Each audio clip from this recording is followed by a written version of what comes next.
Shiko tani në këtë momentin kur ka marru prurimi i shtatorës Lek Dugaçinit, tu në Shpenadi, jam me mikun tim Gjon Deda, po intervistoj qysh para 20 vitesh Gjon këmi fol, Okej. Ka një gjë. Gjoni si ish kryetar bashkie mund të ketë qenë neutral që e ka marrë portretin e Lek Dugaçinit në zyrë.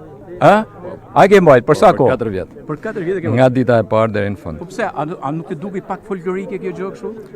E kam përballë edhe këtë mendësi, por kam qenë i bindur në ndërgjegjen time se Lek Dugaçini ishte aty ku buroni modeli i qeverisjes mirë dhe të shqiptarisë vërtet.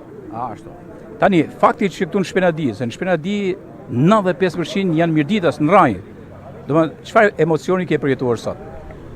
Atëherë nuk ndodh që ta kaloj kufinin që nuk duhet të ishte, por që tashmë vërtet është zhbardhje si Kosovë-Shqipëri pa derë në pikë loti.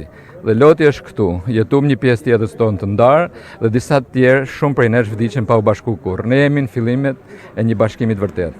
Shiko, Lek Dugaçini, si e mendon si sociolog? A mendon si i përket vetëm të shkurës, apo është i tashmës dhe i tardhmes? Vetëm me ne, domethënë ndodh që dëshirojmë t'i ndajmë gjërat në copa, as shkurën, as tashmen dhe tardhmen, ato janë të palidhura, siç është i pazgjidhshëm Lek Dugaçini dhe Gjergj Kastrioti. Pra, dy burra, të cilët formsojnë një shtet në një moment kur përballin gjithë pushtuesit dhe mendojnë se si duhet jetojnë ato brenda këtij territori shqiptar.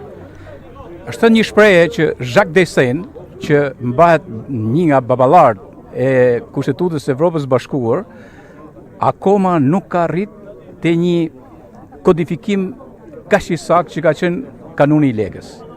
Çfarë ka? A mendon që bota nuk e ka sot kanunin e Lekës dhe nuk duhet ta mbajë thjesht në arkivet e historisë? Atëherë, përveç vështirësive, keqdashjeve, keqqeverisjeve, kodifikimi është, domethënë, i trefisht.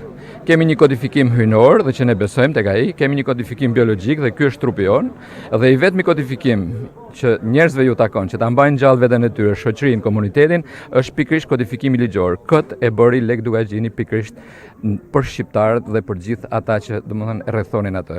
Kështu që mendoj fakti që mjafton të kujtojmë se barazvlerësohet një fëmijë i mbajtur në krah, me një gurtë mbajtur në dorë dhe me një libër që është gjylli ku betohemi sot, dhe madhështia Lek Dugaçinit nuk mund të diskutohet më.